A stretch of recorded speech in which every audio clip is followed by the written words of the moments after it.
Friends, welcome back to our channel. నా పేరు Lowe Kumar. నేను ఈ ఛానల్ని 2023 నుంచి రన్ చేస్తున్నాను. నేను మీకోసం ఒక మంచి అప్డేట్తో వచ్చాను.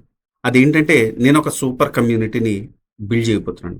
మీలాంటి వారు సోషల్ మీడియా యూజ్ చేసుకొని మనీ ఎలా ఎర్న్ చేయాలి, అలాగే ఏఐ ఉపయోగించుకొని వేరే డిజిటల్ ప్రొడక్ట్స్ ఎలా క్రియేట్ చేసుకోవాలి అని నేర్చుకునే ప్లాట్ఫామే ఇది.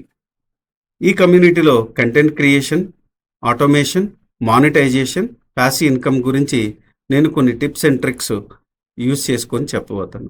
సో ఎవరికైనా ఇంట్రెస్ట్ ఉంటే డిస్క్రిప్షన్లో ఉన్న నా వాట్సాప్ గ్రూప్ లింక్ మీద క్లిక్ చేసుకొని నా వాట్సాప్ గ్రూప్లో జాయిన్ అవ్వండి. So upcoming events and Zoom sessions అన్నది నేను అందరూ అప్డేట్ చేస్తాను. Thank you. Hi friends, welcome back to Mahabharata series episode number 159. ఇప్పటి వరకు జరిగిన కథ ఏంటంటే 8వ రోజు కురుక్షేత్ర యుద్ధం జరిగింది. అందులో దుర్యోధనుడు తన తమ్ముళ్లను కోల్పోయాడు. అదే బాధతో భీష్ముడి వద్దకు మొరపెట్టుకున్నాడు. భీష్ముడు కూడా వీరోచితంగానే యుద్ధం చేశాడు. ఆ తర్వాత ఏం జరిగిందో తెలుసుకోవాలనుకుంటే ఈ వీడియోని స్కిప్ చేయకుండా లాస్ట్ వరకు చూడండి. తన తమ్ముళ్ల మరణంతో ఎంతో కలత చెందాడు సుయోధనుడు.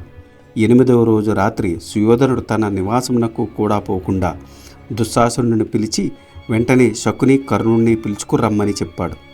దుశ్శాసనుడు వెంటనే కర్ణ, శకునులతో సహా సుయోధనుడి వద్దకు వచ్చాడు.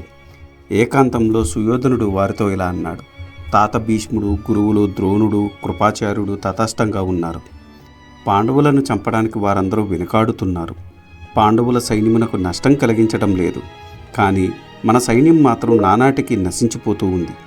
ఇప్పుడు మనం ఏం చేయాలి అని అడిగాడు. ఆ మాటలు విన్న కర్ణుడు రణక్రీడలంపటుడై, సుయోధన, ఇంకా భీష్ముడు యుద్ధమునకు రావద్దని చెప్పు. నేను రణరంగ ప్రవేశం చేసి పాండవులను, వారి సేనల యొక్క మదమును అనుస్తాను అని అన్నాడు. ఆ మాటలు విన్న సుయోధనుడు, దుశ్శాసన, పద పోదాం, తాతగారి వద్దకు పోయి ఈ విషయం చెప్పుదాం అని దుశ్శాసనుడితో కలిసి భీష్ముడి నివాసానికి వెళ్ళాడు. కర్ణుడు, శకుని తమ తమ నివాసాలకు వెళ్ళిపోయారు. పితామహుని పాదములకు నమస్కరించి పక్కనే ఉన్న ఆసనం మీద కూర్చున్నాడు సుయోధనుడు.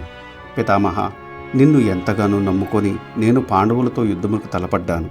కానీ మీరు యుద్ధం చేయి విధానం తెలియక దిక్కులు చూస్తున్నాం. యుద్ధరంగమున మీరు దేవదానవులనైనా ఎదిరించగలరు, కానీ గత 8 రోజుల నుండి మీరు పాండవ వీరులతో యుద్ధం చేస్తున్నారు, కానీ ఒక్కరిని చంపడం లేదు. కనీసం అర్జునుడు కూడా చావలేదు, కానీ నా తమ్ముళ్ళు మాత్రం రోజు రోజుకి 10 మంది చస్తున్నారు. ఇంతకు మించి మీకు నేనేం చెప్పలేను. కాబట్టి మిమ్మల్ని ప్రార్థిస్తున్నాను, తమరు యుద్ధం నుండి తప్పుకుంటే మంచిది. తమరు రణరంగం నుండి విరమించి కర్ణుడికి యుద్ధం చేసే అవకాశం ఇవ్వండి అని ప్రార్థించాడు. అదిరి ఉన్న సుయోధనుడి వాగ్బాణములు విన్న భీష్ముడు మనసులో ఎంతో నొచ్చుకున్నాడు. కొంచెంసేపు మౌనంగా ఉండిపోయాడు. గాఢంగా నిట్టూర్పు విడిచాడు. సుయోధనుడు చూసి ఇలా అన్నాడు: సుయోధన, అర్జునుడు సామాన్యుడు కాడు. ఇంద్రుణ్ణి జయించి కాండవ వనదహనం చేయించినాడు. శివుడితో హోరాహోరి పోరాడి ఓడించినాడు. పాశుపతం సాధించాడు. నిన్ను, నీ వారిని గంధర్వుడు పట్టి బంధించినప్పుడు, ఈ కర్ణుడు నిన్ను వదిలి పారిపోయినప్పుడు ఆ గంధర్వుని గర్వమణిచిన నిన్ను విడిపించింది ఈ అర్జునుడే. ఈ అర్జునుడు నిన్ను, నన్ను, ద్రోణుణ్ణి, కృపుణ్ణి, కర్ణుణ్ణి జయించి సమ్మోహితులను చేసి గోవులను తోలుకుపోయిన సంగతి అప్పుడే మర్చిపోయావా? ఇంకా విజయ పరంపరలు ఎన్నో విన్నాను కదా. ఈ 8 రోజులు నేను నా సాయి శక్తుల యుద్ధం చేశాను, కానీ నీ నోట వెంట ఇలాంటి మాటలు వింటున్నాను. ఇది నీకు తగని పని అని కూడా తలచకుండా పాండవులతో పగపూనావు. ఇంకా వట్టి మాటలు కట్టిపెట్టి నీ ప్రతాపము పాండవుల మీద చూపించు.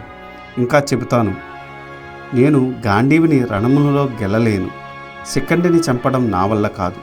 వీళ్ళిద్దరూ తప్ప వేరు ఎవరు నన్ను ఎదిరించినా వారిని ప్రాణాలతో వదిలిపెట్టను.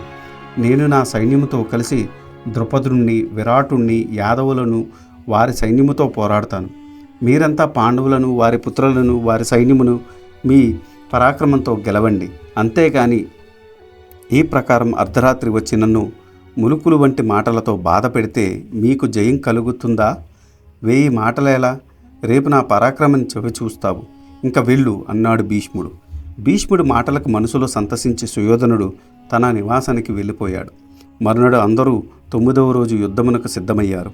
భీష్ముణ్ణి చూపించి, నీ కుమారుడు సుయోధనుడు కౌరవ యోధులతో ఇలా అన్నాడు: మహాయోధులారా, పాంచాల దేశాధీశుతులతో సహా అందరి రాజులను సంహరిస్తానని, పాండవులను యుద్ధంలో గెలుస్తానని నిన్న రాత్రి భీష్ముడు నాతో పలికాడు. మనమందరము ఆయన మాటలు నెరవేర్చవలెను అని వ్యంగ్యంగా అన్నాడు. అతడు ఆడిన తొలువు మాటలు విన్న భీష్ముడు కోపించాడు, కానీ మనసులోనే అణుచుకున్నాడు. ఇది గమనించిన సుయోధనుడు దుశ్శాసనుడిని చూసి, మీరందరూ తాతగారి దగ్గర ఉండి ఆయనను జాగ్రత్తగా కాపాడండి. అతనికి సాయంగా 22,000 రథికులను ఉంచండి అని ఆజ్ఞాపించాడు. తరువాత సుయోధనుడు ద్రోణుడు, కృపాచార్యులు, అశ్వత్థామను చూసి, మహామహులారా, నిత్య సత్యవ్రతుడు భీష్ముడు శిఖండిపై యుద్ధము చేయనని ప్రతిజ్ఞ పూనాడు. కాబట్టి మనమందరం ఆ నీచుడు భీష్ముడికి ఎదురుగా రాకుండా చూడాలి అని ఆదేశించాడు. భీష్ముడు 9వ రోజు యుద్ధమున సర్వతోభద్ర వ్యూహమును రూపొందించాడు. కృపాచార్యుడు, కృతవర్మ, శల్యుడు, శకుని, సుదీక్ష్ణుడు, సైంధవుడు, కురుకుమారులు వ్యూహమునకు మొదట నిలబడ్డారు. ద్రోణుడు, భూరిశ్రవుడు, భగదత్తుడు కుడివైపున, సోమదత్తుడు, అశ్వత్థామ, విందానవిందులు ఎడమవైపున, శృతాయువు వెనుకపక్క, త్రికర్తాధీశునితో సహా సుయోధనుడు మధ్య భాగంలో నిలిచారు. ఈ వ్యూహరచన చూసిన ధర్మనందనుడు ధృష్టద్యుమ్నుడితో ఇలా అన్నాడు: ధృష్టద్యుమ్న, తాత భీష్ముడు పన్నిన వ్యూహమును చూచితివి కదా. మనం ఈరోజు శిఖండిని ముందు పెట్టుకుని అతనికి వెన్నుదన్నుగా మనమందరము అతని వెనుక నిలబడి తాతగారితో పోరు సలిపెదము. దానికి అనువైన వ్యూహరచన చెయ్యుము అని ఆదేశించాడు. అతడు అట్లే చేయుదునని ప్రతివ్యూహరచన చేశాడు.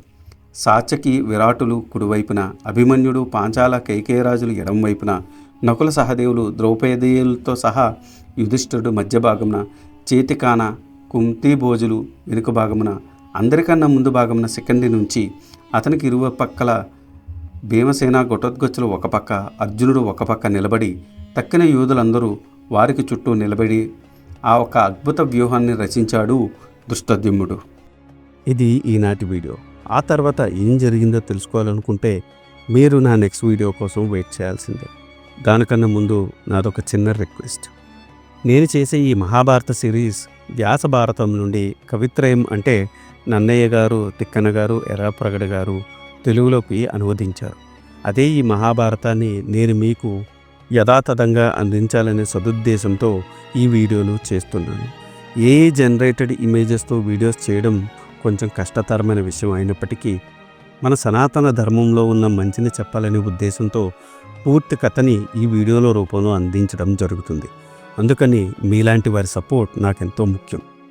మీరు నన్ను సపోర్ట్ చేయాలనుకుంటే జస్ట్ మీ అభిప్రాయాన్ని కమెంట్ల రూపంలో తెలియచేస్తూ, లైక్ చేస్తూ, 10 మందికి షేర్ చేస్తూ మన ధర్మాన్ని 10 మందికి అందేలా చేయాలని కోరుకుంటున్నాను.